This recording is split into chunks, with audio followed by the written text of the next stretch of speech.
But first, we're going to go to an investigative report Darren McBreen did, also an on-the-street report he did on the outbreaks. Let's check it out. Government-funded universities across the Western world are developing massive warehouses full of bioweapons that they say is for biodefense under the BioShield program. Airborne Ebola, smallpox, bubonic plague, bird flu, and the H1N1 superbug are being weaponized and kept in moderately secured facilities like at the Galveston National Laboratory on the campus of the University of Texas. Now, this may be one of the biggest threats we now face, as the risk of a deadly virus escaping one of these laboratories and starting a global pandemic, well, it is a clear and present danger.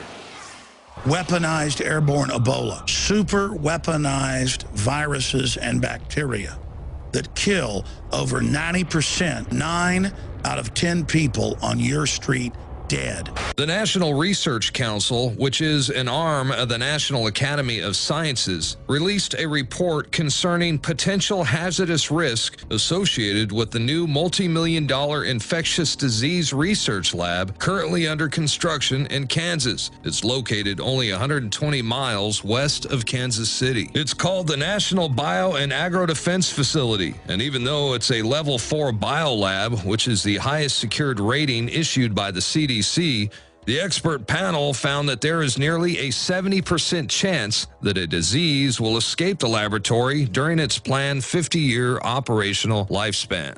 And it went on to say that the U.S. Department of Homeland Security has not adequately gauged the potential risk of a dangerous airborne pathogen escaping the compound.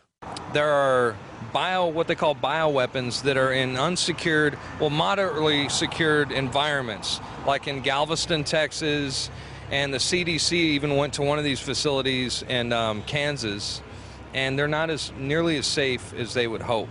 And they even said, the CDC even said the one in Kansas has a 70% chance of some dangerous virus getting released. I mean, what are the bylaws in keeping them safe? I don't think there's anything even designated to making sure that they're safe. It's such an, it's that gray area of the world that nobody really thinks about, but is.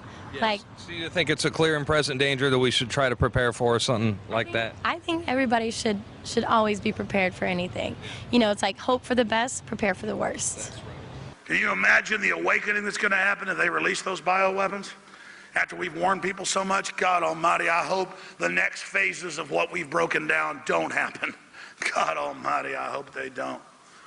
But I know one thing, I'm sure selfish. I've sure gotten my family ready. Do you think it's wise for people that collect food and they have stockpiles of food and stuff like that just in case of emergency and have a place to go just in case something like this were to happen? I don't have anything stockpiled.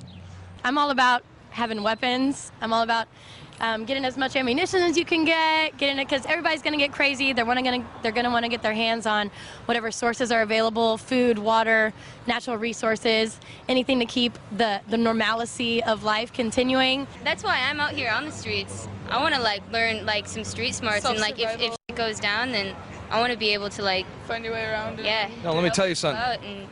Once something like that goes down, the people in the high-rise apartments and stuff, they're not going to know what to do. It's the people with street smarts are going to be the ones that are able to survive. Just making sure that you have the resources that you need, because when the world gets chaotic, everybody loses their minds. Let me put this in layman terms.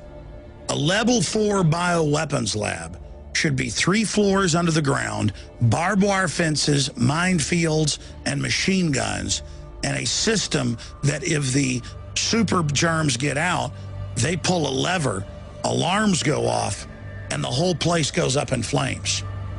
But instead, the global elite are storing it in level 2 facilities like the University of Texas at Galveston, behind a glass door with a swipe card, right there in Petri dishes. And they're doing this so that when they release it to massively reduce population, they can claim it was an accident.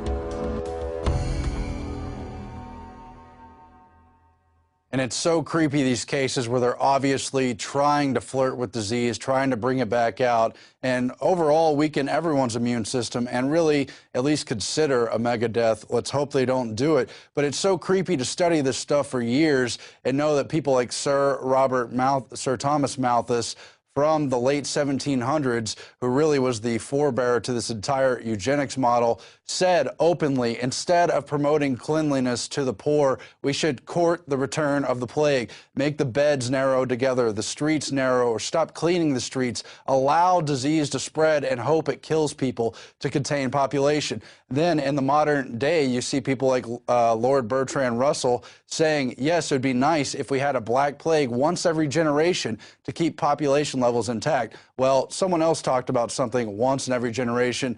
That was Thomas Jefferson talking about a new revolution to keep freedom alive once in every generation.